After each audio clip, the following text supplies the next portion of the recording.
To, is there anything you would advise someone who wants to be an attorney? What should they take in undergrad? Don't do it. Oh, in undergrad, really anything that you feel like you might want to pursue. I think that law schools are interested in people that know that they want to be lawyers and that aren't going to just do law school for a year and then say, oh, I'm going to do something else. They want people that are in it for the long haul. And so there are certain types of majors that they traditionally look at as serious candidates. So for some reason, political science, because a lot of law school graduates go on later and they do politics. So that's one that I think that they look at as a traditional background.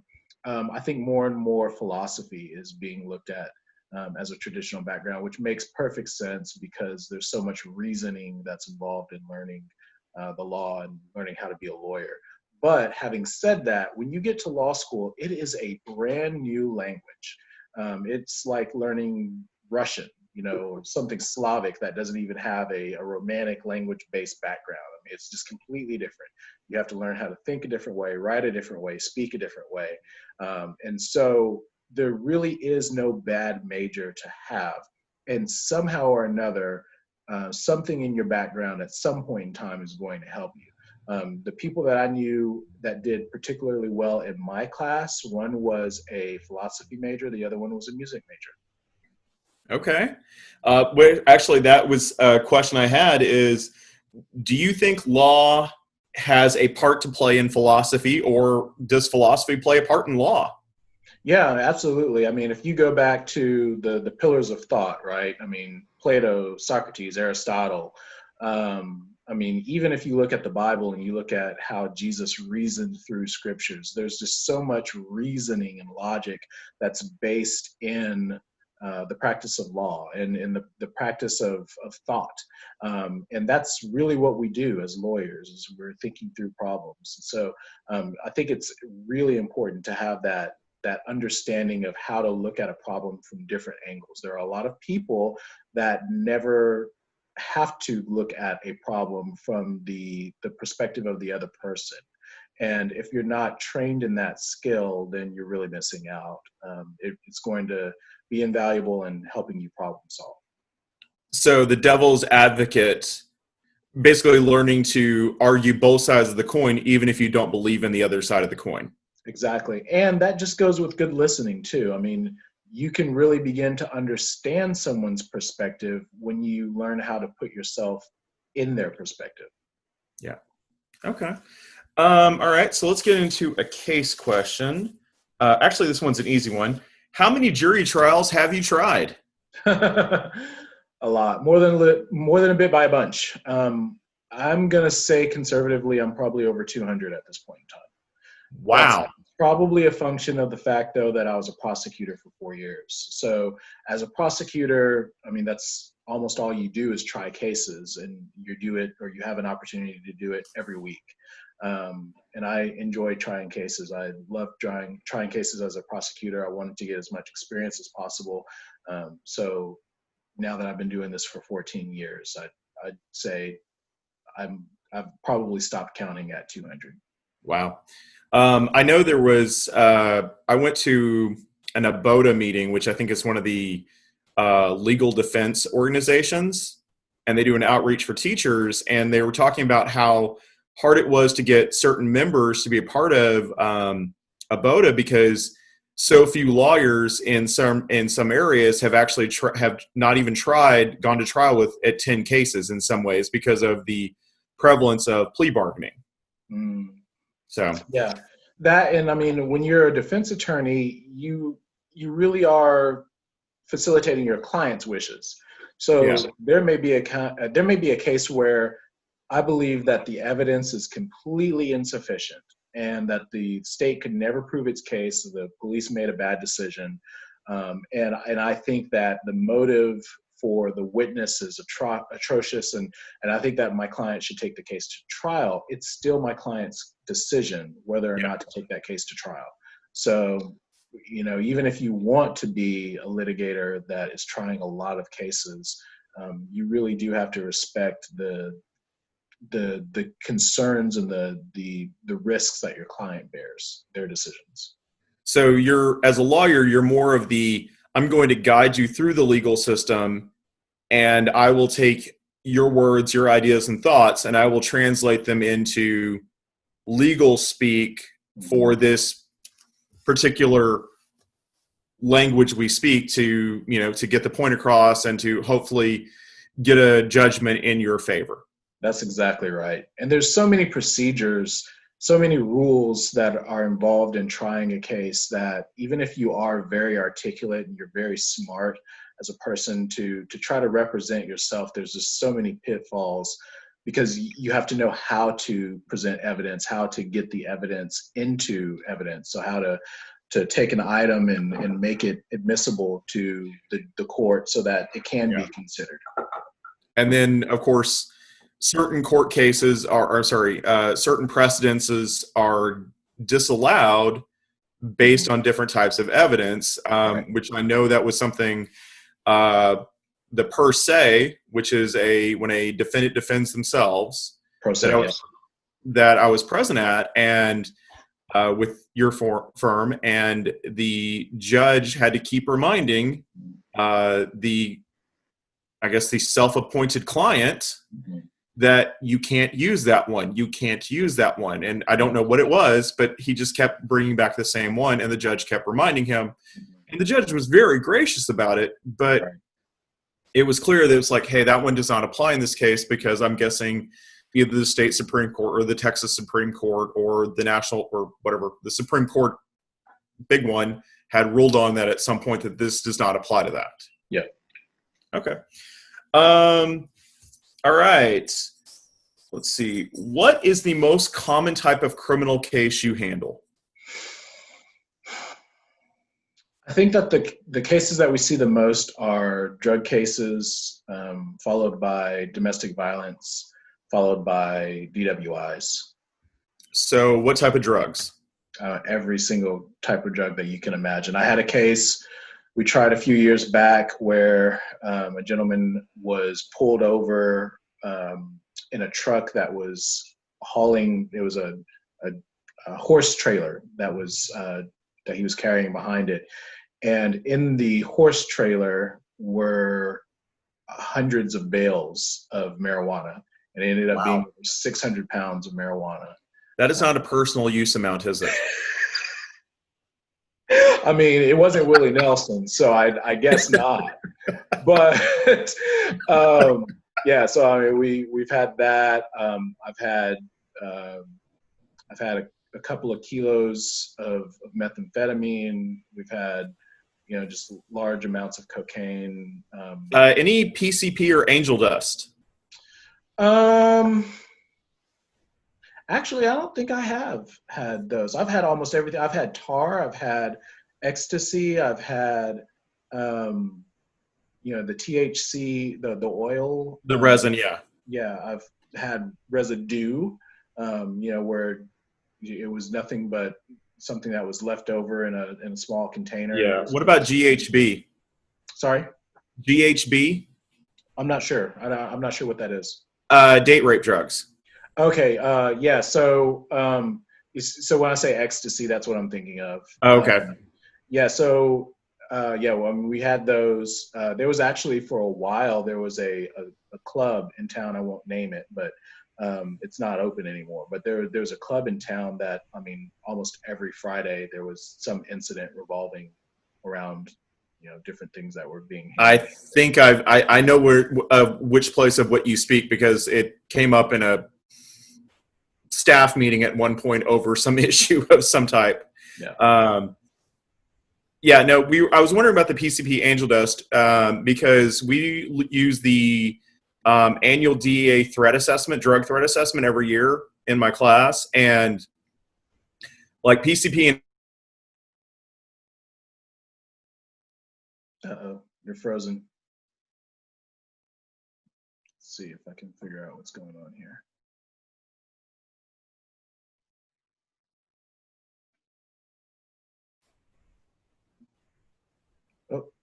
Are you Did you there? get that last bit?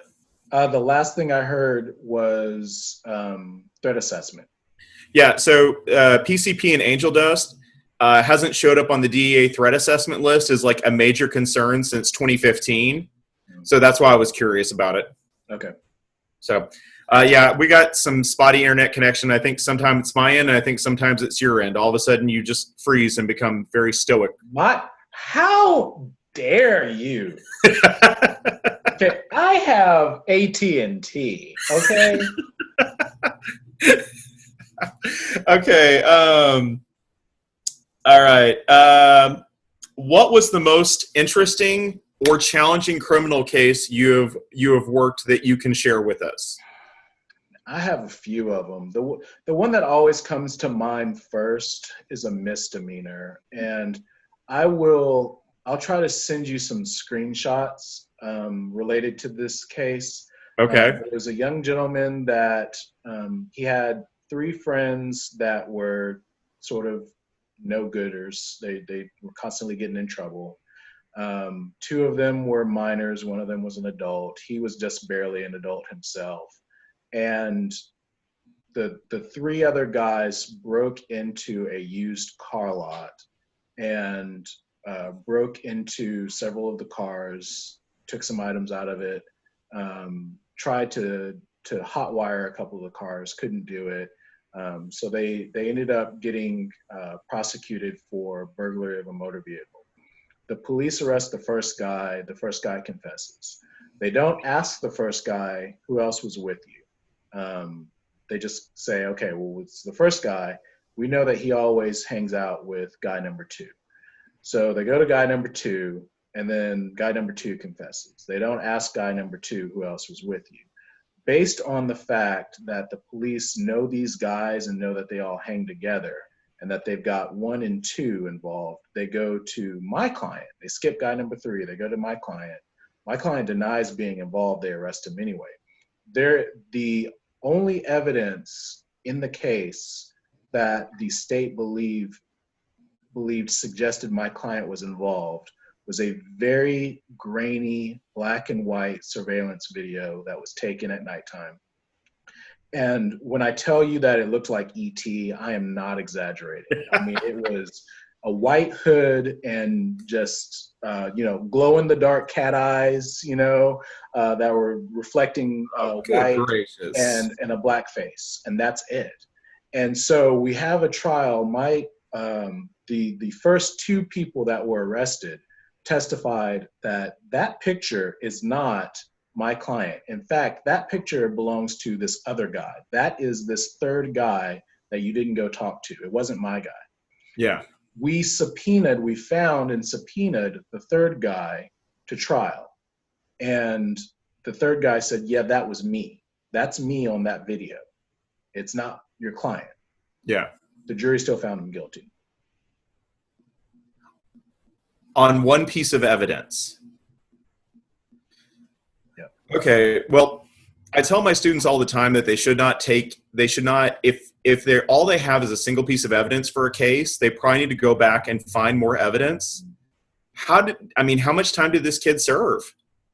So he ended up getting probation because this was his first offense. He was 17, and just FYI, at 17, you're considered an adult in Texas for criminal purposes. Yeah. So you can't vote yet. You can't serve in the military, but you can be arrested and taken to Highway 6 jail. Yeah.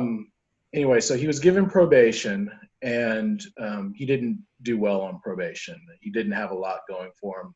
Anytime he went to court, I took him to court. I would go to his house. I would pick him up. I would take him to court, bring him home. I got him clothes for him to wear in court. He did not have a good, strong support group. He had single parent household, just all kinds of things stacked against him, plus the community that he lived in. So he did not do well on probation. He ended up serving some jail time. I can't remember how much. Someone else handled that aspect of the case. But yeah, that's the one that frustrates me the most. Wow. Any thoughts on the Twin Peaks case, since I know you and your firm took part in that? Yeah. Dead, killed him dead. Yeah. Those cases are, that was a travesty from the beginning. Yeah. It was a waste of time, of money. It was sad. It was frustrating. A lot of these guys that are just weekend bike riders are still getting profiled because of things that happened then. We did get a dismissal in our case, and we were able to get a special prosecutor involved in it. So our dismissal came about a year ahead of everybody else's. And we were one of a handful of cases where the state cannot prosecute that case again. So because the special prosecutors handled the case, they dismissed it with prejudice. That means that those cases are dead. They're not coming back. They're gone forever. There's now 170 something civil suits that are pending where the bikers are saying that they were arrested and their constitutional rights were abridged in some way. And some of those cases have been thrown out, but ours are kind of in the back of the queue, and I think that we'll probably be able to prevail.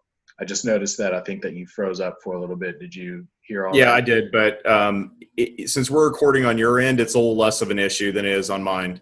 Okay. All right. Let's go ahead and jump down. Let's go with the classic one, since we're far enough in here that I know my students, if they're not paying attention, they should. Do you think, and I guess this is a personal opinion, do you think they should change marijuana laws or lower the class? I do And think this is that, going personal opinion, I believe. sure. I do think that they should lower the class, at least in Texas.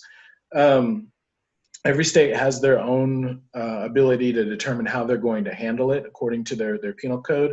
But it's obvious that the trend nationally is that we're at least interested in decriminalizing it. I think that we're tired of spending resources and money and seeing people incarcerated for small amounts of marijuana.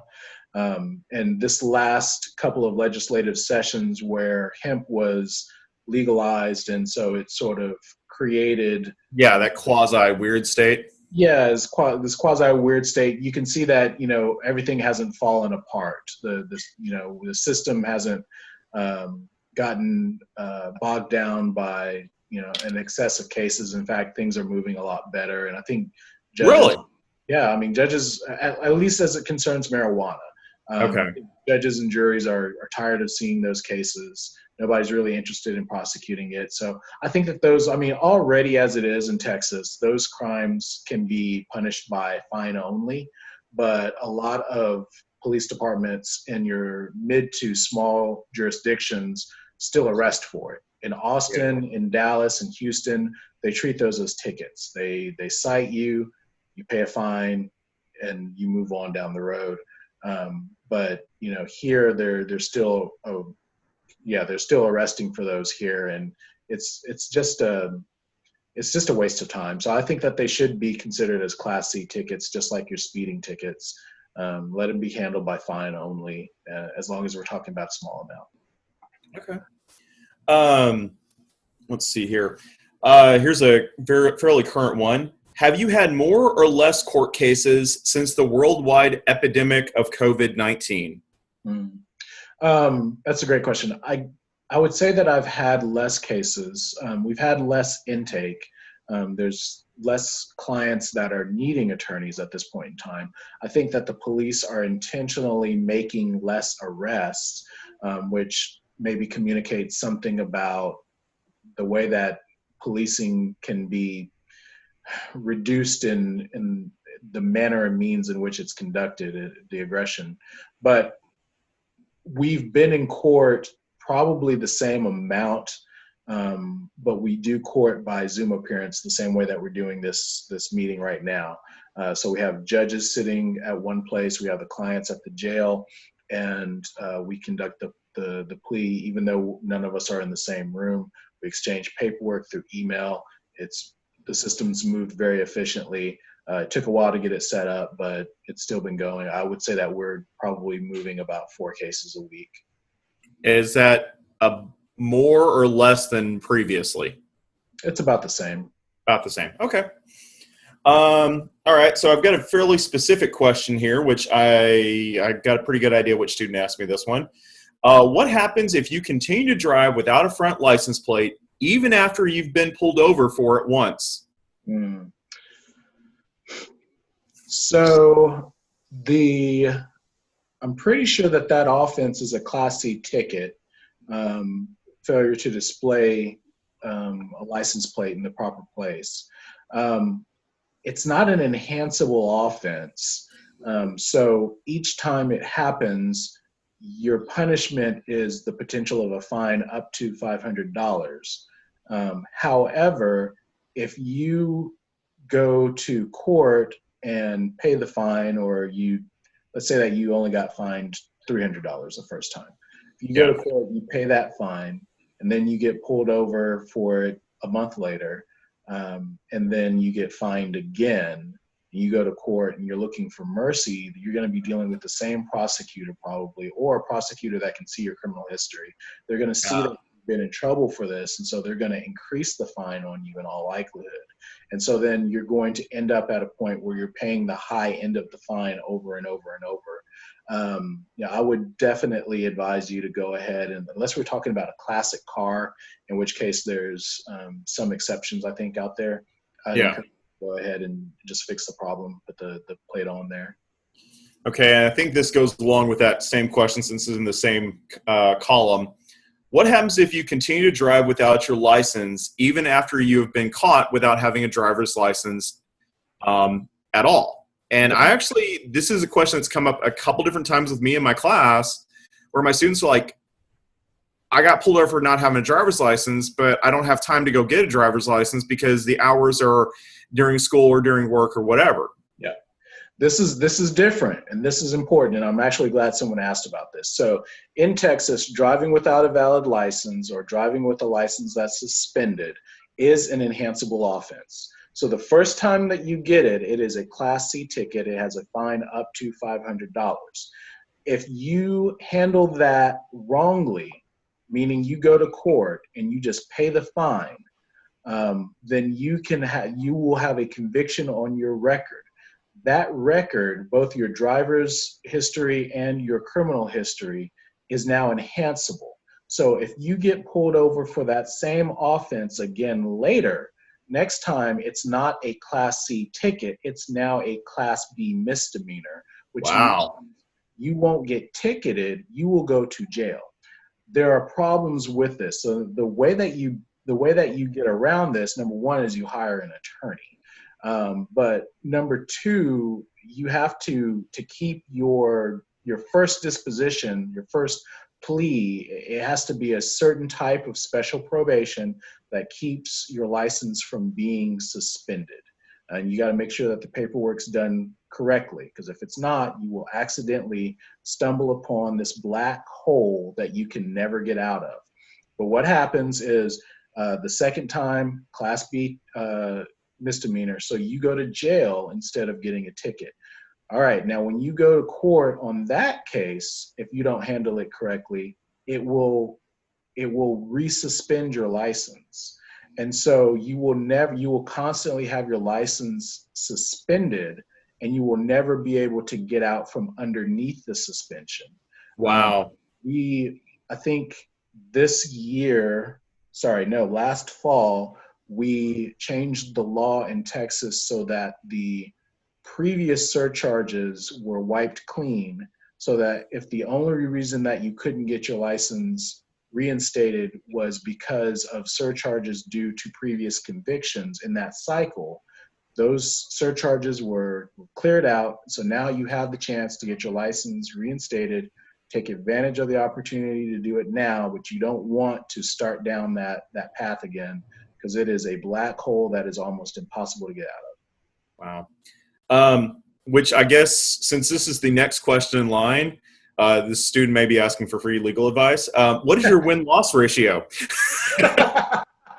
Let me go ahead and start my meter over here. Yeah, I mean, we do really well, if I can say so for myself, and keeping in mind that win and loss is defined differently for different people. So let's say, for example, that you come to me and you're being prosecuted for possession of methamphetamine less than a gram. So it's a state jail felony. but it is a felony.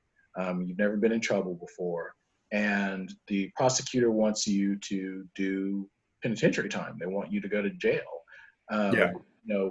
You're ready to admit that you were in possession. That's not the issue, but you feel like you should get probation.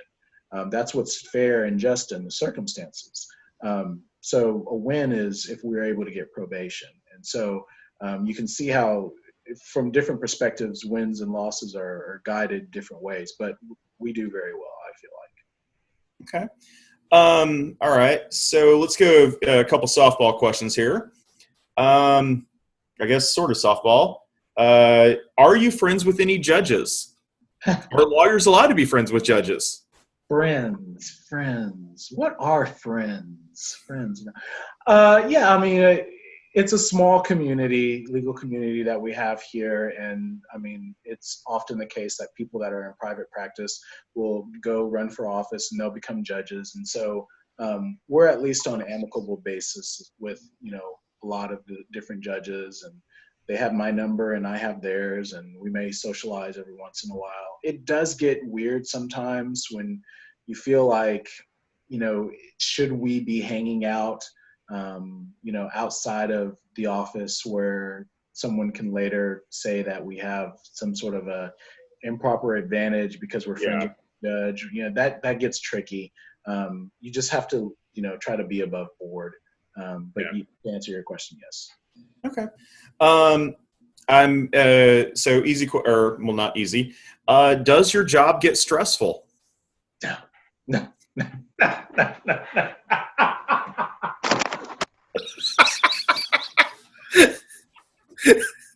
And we've lost Mr. Callahan.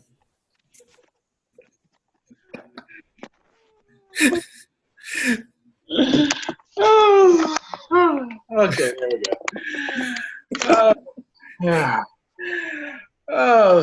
This white hair isn't for no reason at all. Yeah, I mean, it definitely does get stressful. It's difficult. There are a lot of different tugs, a lot of different things that are going on, directions that you get pulled, right? So as a defense attorney, you may have to fight with the prosecutor on behalf of your client. And then you have to talk to your client about why the prosecutor is not letting go of the case, or what their rights and their remedies are, or how limited the rights and the remedies are. And so your client may feel as though you're not doing the best that you can for them. And so to some extent, you have a fight with your client. And then you're going to court and you're fighting on behalf of your client, and that may put you at odds with the judge.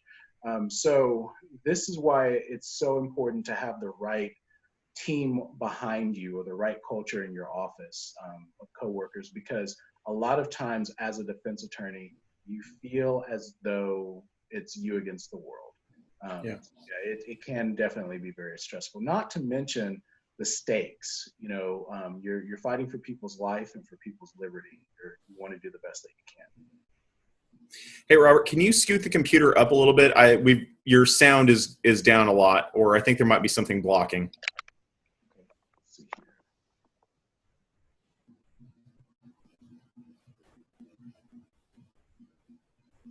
Can you say something, see if I can hear you a little bit better? Yeah, can you hear me? Yeah, I can hear you. It sounds like the volume went down. I wonder, the microphone. I'm not sure where the microphone is. Okay. Let me see if you just can hear me any better. Oh, yeah, I can hear you really good there. Right there? Okay, so it must be right here. So, yeah, there you go. Okay. All right. So this is kind of an open-ended question, and it's not really specific, but did you face adversity while becoming a lawyer? While becoming a lawyer. So the way I hear that question is, as I was in law school, or while I was trying to be licensed to practice law, and I don't really feel like, I mean, I definitely had the difficulty of going through law school and the difficulty of um, competing in a class with different social issues that were at play. But I don't, in terms of when I think of adversity in this context, I'm usually thinking that people are talking about race. And so in law school, that wasn't so much of a concern or a thing. When I was prosecuting, I don't feel that it was as much of a thing. It's more in private practice that I feel like it's become an obstacle. Um, there's just there are some times where it's clear that our firm is being treated differently than other firms by public officials, and that's probably it's not always clearly something that's based on race, but it's something that sometimes you wonder about. Yeah. All right. Have there been moments that you wanted to take a break from being a lawyer? I mean, every day at about 8 a.m. No, I mean, not really. I mean, even as difficult as things have been, I've always felt like I knew this is my calling, and I'm doing what I'm supposed to be doing, and I'm in the right place. That's a really good feeling, even if it's difficult. Yeah. I think that there's definitely going to be a point in time in the far future where I want to be a professor. I want to be specifically a pre-law professor, because I want to help equip students that are leaving college and going to law school to understand what they're about to encounter so that they will succeed and do well when they are in law school. Would that be something like would you go to work for Baylor in that capacity? Right, something along those lines. Okay. Okay. You've answered that. All right. This one, I'm not really sure what they're asking is, why did you choose to become the Callahan of Callahan and King Law Firm? So they may be asking why it was that I decided to go into private practice. Okay. And what I tell people usually is I never intended to be in private practice. There was a point in time where I knew that I was going to have to leave the district attorney's office. I wasn't going to have a spot there as a prosecutor anymore. So I had a couple of options. One was I could go prosecute somewhere else, and I had the opportunity to do that, or I could stay here and open my own practice. I am a strong believing Christian, and I felt very clearly like I was being called to stay here, and that I was being told very specifically that this is where I was supposed to be and what I'm supposed to be doing. I had no background in business. I had no practice, running my own industry or business or anything like that. But nevertheless, I gave it a shot, and it's worked very well, and I'm very glad that I did it. In terms of how I didn't think about this aspect of the question. In terms of how I became a partner, I met my business partner while he was still a law school student. And so he actually started as a legal clerk for me, and we got along really well, and then decided to create our own practice in the fall of 2013. Because I know I've had a student ask this one, even though it's not officially on the list. Nope, you're frozen. I'm just gonna give it a minute here. What's a good Frozen song? Everyone knows Let It Go. Hello? Oh, there you go. Oh, did you hear the question? No, I didn't hear the question. You froze Oh, up. sorry. So are you and Mr. King, are y'all just essentially just business partners, like separate but equal? Like you both do your own cases, but it's split down the middle? Yeah, we're 50-50 partners. We both have our own caseload. They're pretty similar. We're handling the same types of cases, but I'm focusing mostly in felonies. He's focusing mostly in misdemeanors.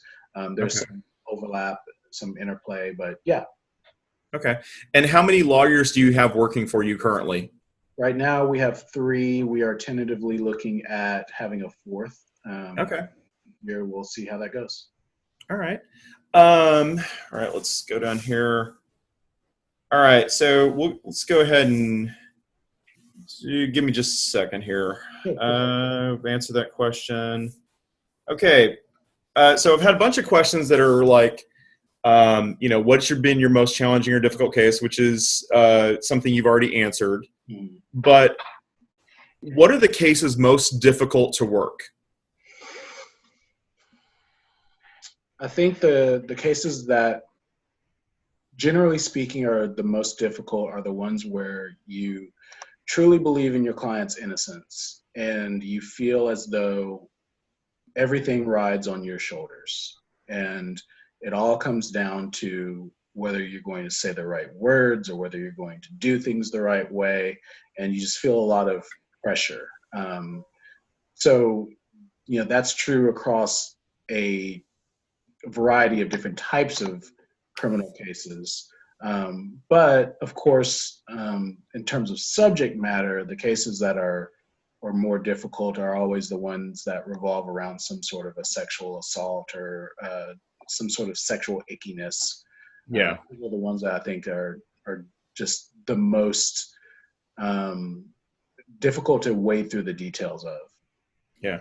Add to that a component of, and I believe my client is innocent, and then, wow, things are just really emotionally trying. Yeah. All right. So here's a little something easier. What is your day-to-day? What does a lawyer look like as a day-to-day activity? Sure. I think they're just asking kind of what is a lawyer's schedule like? Yeah. So under usual circumstances, when we're not in the middle of a pandemic, we get to the office pretty early. We start looking at phone calls and emails that need to be returned. There's sort of a rhythm to our schedules. Every day of the week is sort of designated for a special type of court setting. So usually on Mondays or Tuesdays is when we'll have a trial.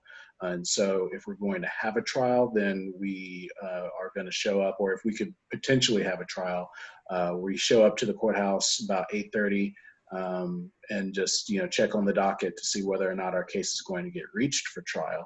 And then if we do have a trial, that's pretty much our whole week. We have to let our office know the calendar needs to be cleared out because every waking minute of the week is going to be dedicated to working on that trial.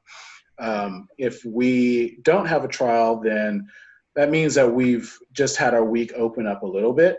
There's going to be clients that want to meet with us. There's going to be witnesses that we need to talk to in preparation for other cases in the future. And then we still have different court docket matters that are going on. So Wednesdays are heavy court days. There's usually court appearances starting at 8 in the morning, going, all the way up till lunch, and then from 1 all the way up till 5. Thursdays, the mornings, we usually have some sort of court docket going on. So we may have some openings on Thursday afternoons, and then Fridays in the mornings we have court too. And that's usually to determine the status of cases that are upcoming for trial. Yeah. And then Friday afternoon is usually open. So you can see how tightly knit our schedule gets pretty quickly. So if I want to try to meet with a new client, a potential client, that means I've got to not be in trial. That's going to give me Monday afternoon, maybe Tuesday to meet with them. Wednesday's probably not going to work. Maybe Thursday afternoon, maybe Friday afternoon. And then try, imagining squishing all the other administrative aspects of the office into that same schedule. So our time's at a premium. Okay. Which, thank you once again for giving us the time for this. Oh, yeah. Let's take one actual easy question, and then do you mind if we take like a 3-minute adjournment? The facilities are required. Okay, so this is the softball question. Have you actually, we always look at like lawyers in TVs and movies, and they always have law books behind them like you do in this photo right now.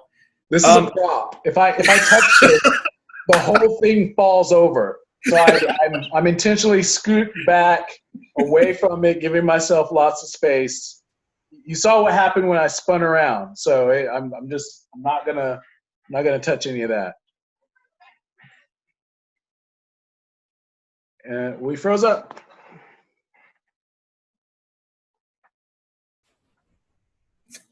There we go. Oh, there we go. Yeah. So yeah. So have you actually read all the law books behind you?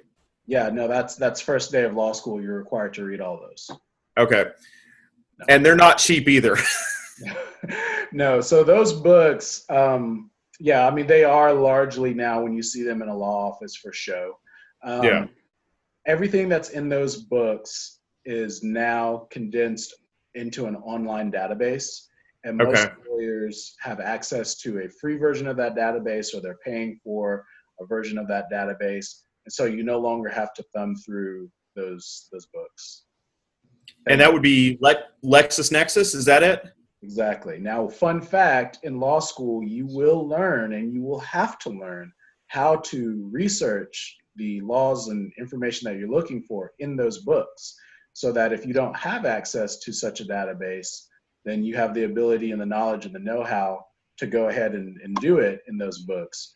But you do not want to do it that way. It is equivalent to finding a blue pencil in IKEA. Wow. One So sale. it's kind of like the old. We don't really want to go back to the old microfiche days. Right.